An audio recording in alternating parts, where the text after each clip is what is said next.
Olá pessoal, daqui é o Eduardo Soares.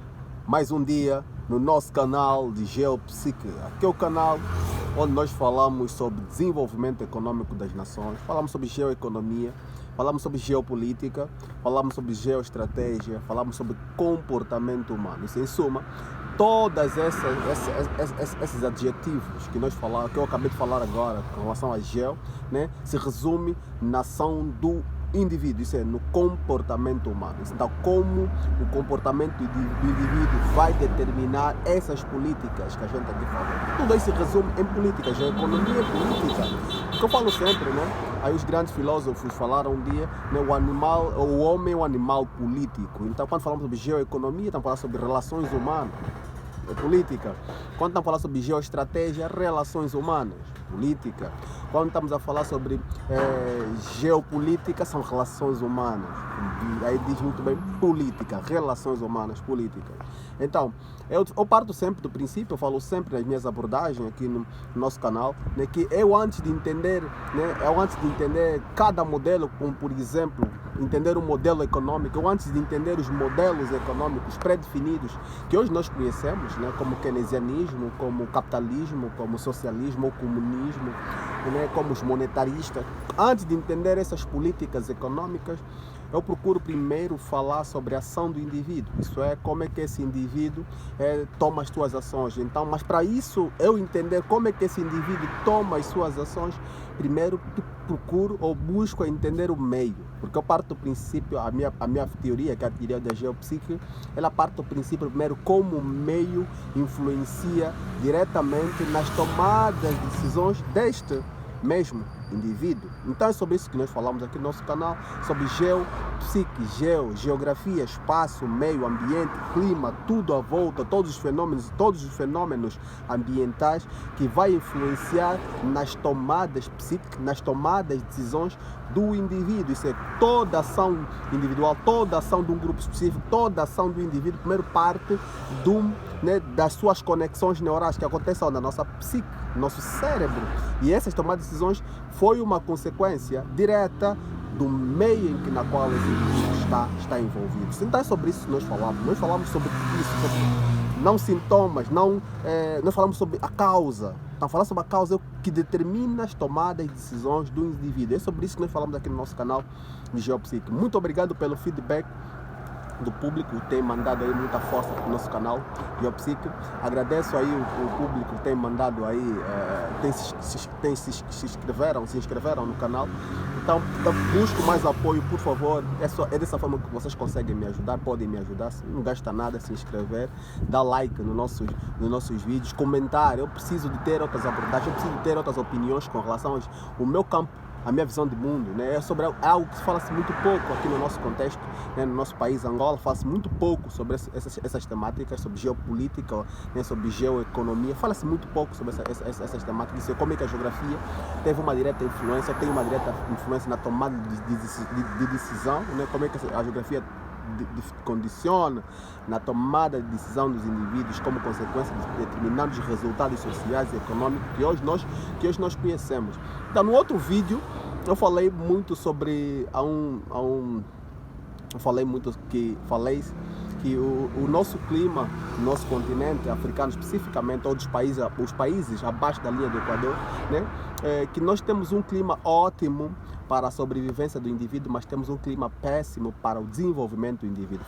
Depois dessa minha abordagem, no vídeo passado, recebi algumas críticas, recebi alguns comentários, né, nas minhas redes, recebi alguns comentários sobre essa minha percepção, essa minha visão, esse meu entendimento de como, né, temos um clima bom para a sobrevivência, mas péssimo para o desenvolvimento. Mas eu falo sobre isso, esse é fruto de um campo de estudo de mais de 5 anos que eu tenho estudado sobre geografia, sobre economia, sobre políticas internas e externas de um país ou de uma nação, de um continente, né? São anos de estudo que eu me voltei, a minha energia, diariamente estudo sobre esse mesmo assunto, e eu fui concluindo, né, tive essa conclusão, né?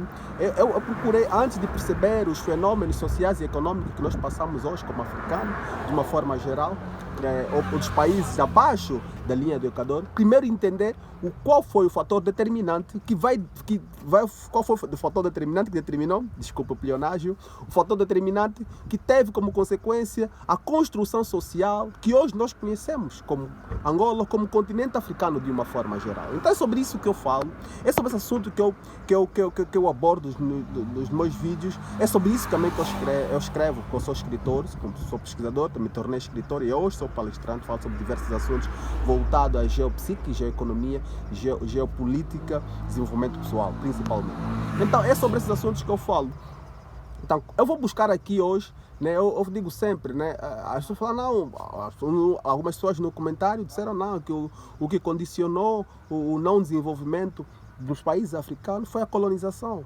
Eu disse ok, a colonização foi um facto, foi um período histórico triste do mundo de uma forma geral, ao Ocidente em relação ao continente africano, mas eu digo sempre nas minhas abordagens, antes de você falar sobre a colonização é uma consequência.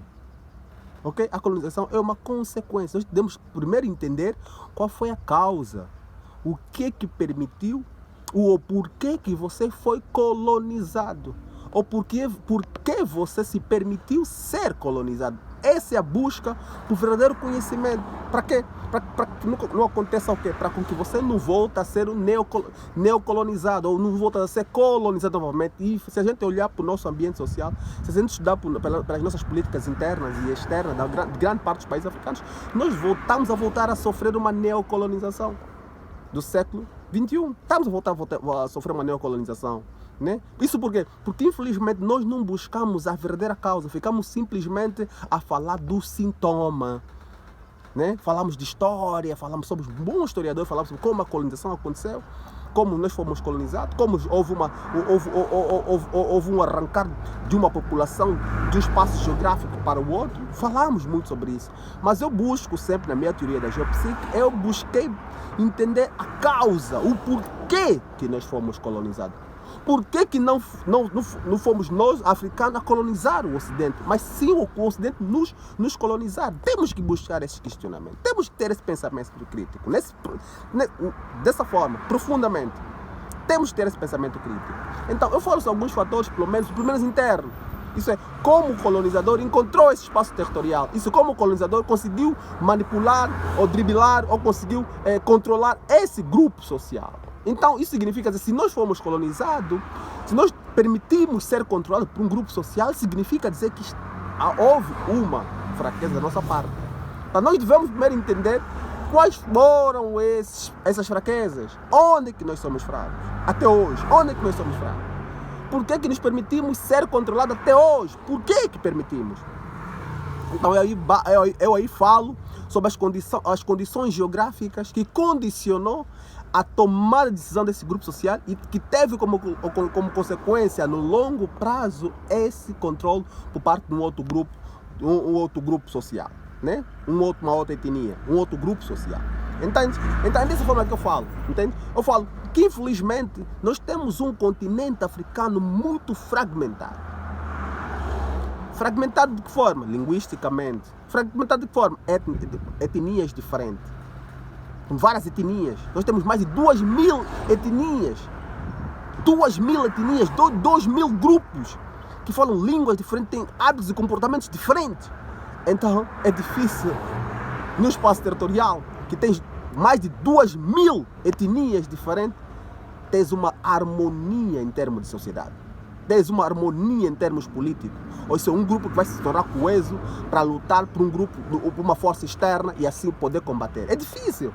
Nós temos uma analogia bíblica, uma narrativa bíblica que diz que o que impossibilitou com que a Torre de Babel chegasse até o céu. Segundo a narrativa bíblica, o que impossibilitou com que a Torre de Babel chegasse até o céu foi o quê?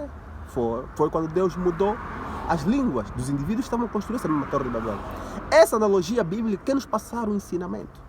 Eu falo sempre, a Bíblia é um livro de narrativa, de histórias, que tem sempre um ensinamento de baixo ou no fundo, que a gente está aqui para poder aprender. Então, essa narrativa bíblica tem que nos passar um ensinamento de que um povo fragmentado linguisticamente, várias etnias ou grupos e subgrupos, dificilmente consegue construir algo sólido. Então, sobre isso a gente vai falar. Durante os nossos vídeos, durante a minha abordagem, vai sempre se basear nesse pilar. Primeiro falar e buscar a autorresponsabilidade desse grupo social que hoje nós falamos, hoje nós nos chamamos de africano. Então fiquem conectados, fiquem ligados. Aqui é o nosso canal de Geopsique, ok? Vamos junto, aqui é o Eduardo Soares. Muito obrigado por acompanhar o nosso serviço. Aí, partilhem os nossos vídeos, comentem, ok? Estamos juntos. Mais uma vez, compartilhem. Estamos juntos. Obrigado.